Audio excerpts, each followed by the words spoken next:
India कहाँ खड़ा है और हम कहाँ खड़े हैं। इंडिया की बात इसलिए की जाती है कि वो आपका पड़ोसी भी है और आप हर चीज में उठाकर उनके साथ मुकाबला शुरू कर देते हैं। तो पाकिस्तान बहुत बुरी तरीके से एक तरह से देखा जाए बिहाइंड नजर आ रहा है बाकी कंट्री से, क्योंकि अगर हम इंडिया की बात कर लें तो इंडिया 39 मेडल्स ऑलरेडी जीत चुका है, जिसमें से 13 गोल्ड मेडल्स हैं, और पाकिस्तान अब तक सिर्फ एक ही मेडल जीता है। और ये सब कुछ देखकर बड़ा अजीब सी फीलिंग आती है कि पाकिस्तान स्पोर्ट्स में इतना पीछे क्यों है। हिंदुस्तान वालों, आप 39 मेडल जीत गए हो और 39 मेडल जीत गए हो, तो मुबारक, इंडिया कहाँ खड़ा है और हम कहाँ खड़े हैं। इंडिया की बात इसलिए की जाती है कि वो आपका पड़ोसी भी है और आप हर चीज में उठाकर उनके साथ मुकाबला शुरू कर देते हैं। तो ये देखे ना, और भी वहाँ जबरन थ्रो करने वाले लोग और एथलीट भी थे, लेकिन हम किसी का नाम नहीं ले रहे सिवाय नीरज के।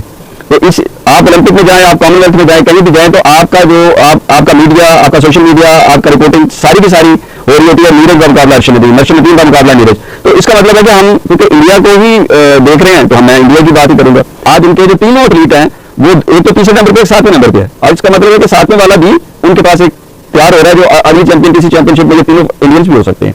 नीरज के बाद यशवीर और दूसरे भी आ गए, यादव भी आ गए। तो मेरे कहने का मतलब ये है कि आपका बोर्ड कहाँ खड़ा है, क्या कर रहा है, और इंडिविजुअल परफॉर्मेंसेज आ रही हैं हमें थ्रू आउट द पीरियड, लेकिन उन इंडिविजुअल परफॉर्मेंसेज को ही चलें। अगर आप बॉक्सिंग में, वेट लिफ्टिंग में, रेसलिंग में किसी ना किसी तरह कोई एथलीट, कोई प्लेयर जो है वो अपने आप को तैयार कर लेता है, तो फिर आप उसको आगे कंटिन्यू क्यों नहीं करा पा रहे, आगे उनके साथ और जूनियर्स क्यों नहीं लगा पा रहे, कोई और उनके साथ तैयार क्यों नहीं हो पा रहा। ये मेरा सवाल है। उसी साहब, ये तो रही एक लॉन्ग टर्म सिस्टम की बात कि आप कोई टैलेंट तैयार नहीं कर पाए। आप करंट सिचुएशन को देखें कि अभी अगर आपका पाकिस्तान का इतना बड़ा नाम, जब वो गोल्ड मेडल जीते थे तो उस टाइम सब ओन करने के लिए तैयार थे कि हमारा विजन है, कि हमारी सपोर्ट थी, हमारी कोशिशें थी। मतलब उनको वहां पे रिसीव करने के लिए एयरपोर्ट में पब्लिक तो अलग थी, मीडिया सबसे आगे आगे था, हर कोई ओन करना चाह रहा था, ऑफिशियल्स कितने सारे। आज जब वो हार के आ रहे हैं तो उसके मुताबिक कोई बात नहीं कर रहा। अब जिम्बाब्वे की जो है वो तारीफ की जा रही है वहां से कि हम लोग मतलब क्या कर रहे हैं वहां पे। पीएम की अगर मैं बात करूं, शहबाज शरीफ साहब हैं, जब अर्शद नदीम उन्होंने जिस टाइम पे गोल्ड मेडल जीता था तो उस टाइम पर उनकी वीडियोस वायरल हो रही थी। आज जब वो हार रहे हैं तो तब क्यों कोई उस हवाले से बात नहीं आ रही है, क्यों कोई विजन सामने नहीं आ रहा कि हम कहां पे लैग कर रहे हैं, और हमारा ये कल्चर क्यों बनता जा रहा है कि हम लोग मतलब 10-12 साल में या डेकेड्स में हम एक चीज अगर हासिल कर भी लेते हैं तो उसके बाद हमारे दिमागों में ये बात आती ही नहीं है कि हमने दोबारा भी जीतना है, हमें दोबारा भी कुछ करना है, ग्रूम करना है उस चीज को। हम लोग क्यों मतलब वो एक ही जीत के सहारे जो है वो अपनी उम्रें जाया कर देते हैं और आगे आने वालों के रास्ते बंद कर देते हैं। उसी एक कैरेक्टर को हम लोग जो है वो फ्रेम में सजा देते हैं कैनवस में, और उसके पीछे आने वाले जो लोग हैं जो उन्हें आगे मुस्तकबिल बनना उनको कोई पूछता भी नहीं है। तो मतलब इस माइंडसेट के साथ हम कब तक सर्वाइव करेंगे। पाकिस्तान क्रिकेट में नहीं बाकी स्पोर्ट्स में भी बहुत बुरा डाउनफॉल देख रहा है। पाकिस्तान की अगर बात करें तो कॉमनवेल्थ गेम्स चल रहे हैं,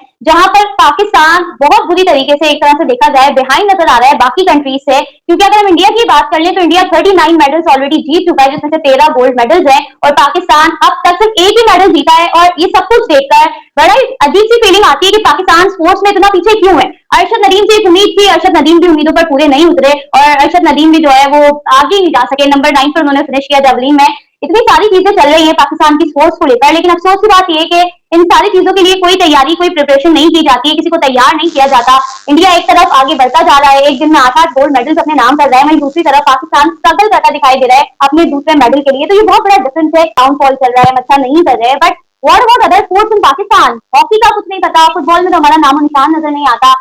स्पोर्ट्स की अगर दूसरी बात करें, जैसे कॉमनवेल्थ गेम्स होते हैं, एशियन गेम्स होते हैं, ओलंपिक्स है, उसमें भी पाकिस्तान की कुछ खास कारकर्दगी दिखाई नहीं देती। अगर अभी हाल ही में होने वाले कॉमनवेल्थ गेम्स की बात कर लें, इसमें पाकिस्तान सिर्फ एक ही मेडल जो है वो मैनेज कर पाया है, वो भी पाकिस्तान की जो माशाल्लाह से लड़की है भाई फातिमा, उन्होंने जिताया है वर्ल्ड पावर, वरना पाकिस्तान वो भी नहीं अचीव कर पाता। दूसरे स्पोर्ट्स में एक तरह से देखा जाए तो क्रिकेट की तो बात अलग है, लेकिन दूसरे स्पोर्ट्स में भी पाकिस्तान कहीं नजर नहीं आ रहा मंजर। इंडिया ने तबाही मचाई हुई है। इंडिया ने कोई 12 गोल्ड मेडल जीते हैं, 17 सर सिल्वर मेडल ले गया, 9 ब्रोंज के मेडल ले गया। कॉमनवेल्थ गेम में इंडिया ने तबाही मचा दी है, और उससे भी बड़ी बात नंबर 4 के ऊपर आ गया है। ये बहुत बड़ी बात है, बहुत बड़ी बात है। आप इमेजिन नहीं कर सकते कि इन लोगों ने, इन एथलीट्स ने हिंदुस्तान का नाम सर जो है वो फखर से बुलंद कर दिया। It's India boss, it's India. लेकिन पाकिस्तान को क्या मिला? हमें लर्न मिला फिर से।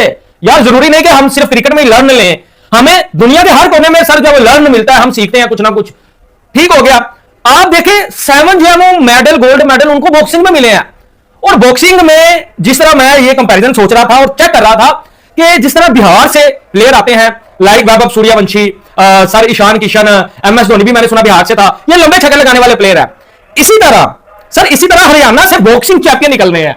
यार व्हाट अ टैलेंट! इंडिया इस दुनिया को बता चुका है कि we are the Indian is the best in the world. Allah की कसम दिल से खुशी होती है। और हम पड़ोसी जो पाकिस्तानियां देख के शर्म से जो है वो झुक जाते हैं कि यार हमने सिर्फ एक मेडल जीता, सिर्फ एक। भाजी कसम ऊपर वाले की, तनवीर अहमद मुझे बाहर निकल के सिर्फ इतना बता दे कि फिक्सिंग तो नहीं हुई, कई जय शाह ने आके तो नहीं बॉक्सिंग जीती, कई जय शाह ने तो ग्लव्स नहीं थे पहन लिए बॉक्सिंग ग्लव्स, और कई जय शाह तो जो है वो सर वॉलीबॉल या बैडमिंटन फुटबॉल या कई जय शाह तो नहीं आके खेलता था।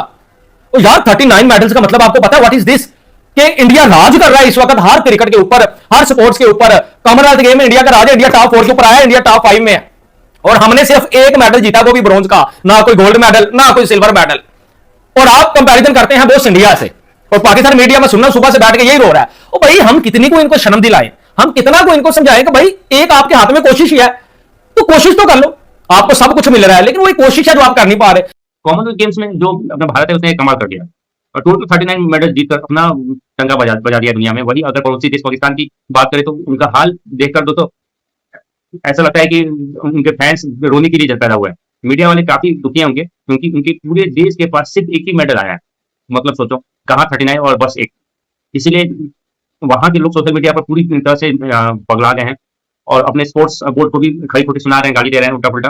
भारत की जीत के पीछे कोई एक दिन की मेहनत नहीं है भाई, बिल्कुल पिछले कुछ सालों में जो स्पोर्ट्स का माहौल है, वो ट्रेनिंग फैसिलिटी मिली है, अच्छी बजट भी पास होता है स्पोर्ट्स का, तो देखा जाए तो, और खिलाड़ियों ने जो दिन रात पसीना बहाया है, ये सब उसका ही नतीजा है।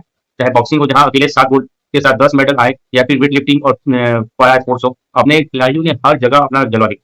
वही पाकिस्तान में सिस्टम का लापरवाही और फंडिंग की कमी की वजह से आज खिलाड़ी अकेले पड़ रहे हैं, और वहाँ के लोग बस यही सोच रहे हैं कि दोस्तों आखिर उनका देश स्पोर्ट्स के मामले में इतना पीछे क्यों गया है। भाई तुम लोग आतंकवाद से मुद्दा हटा दो, अपने देश के फ्यूचर के लिए देखो, तो सब अच्छा हो जाएगा।